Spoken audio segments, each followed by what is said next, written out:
À mon sens, aujourd'hui, chercher un sens, sans mauvais jeu de mots, est devenu une industrie.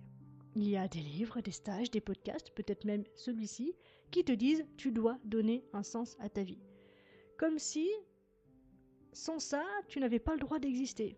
On te vend ça comme une promesse de paix. Trouve ton pourquoi et tu verras, tout devient clair. Comme si la clarté existait vraiment. Comme si on pouvait tenir quelque chose d'aussi fluide que la vie dans un PowerPoint.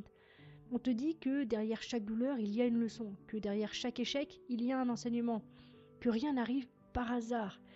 Et c'est tentant de le croire, parce que quelque part, ça rassure. Ça donne l'illusion qu'on n'est pas en train de dériver dans un univers indifférent.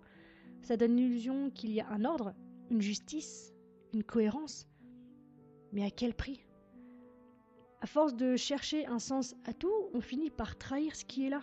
On regarde la douleur non pas pour elle-même, mais pour ce qu'elle est censée nous apprendre. On n'écoute pas le silence, on le scrute comme un code secret.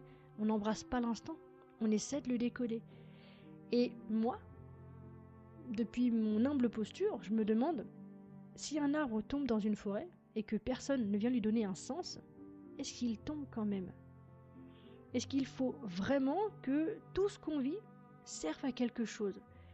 Et si on arrêtait de croire que la vie nous parle comme un oracle et que on se contentait de l'écouter, comme on écouterait le vent dans les feuilles. Donc sans attente, sans mode d'emploi, sans Google Trad du cosmos, mais peut-être que c'est ça, la vraie liberté.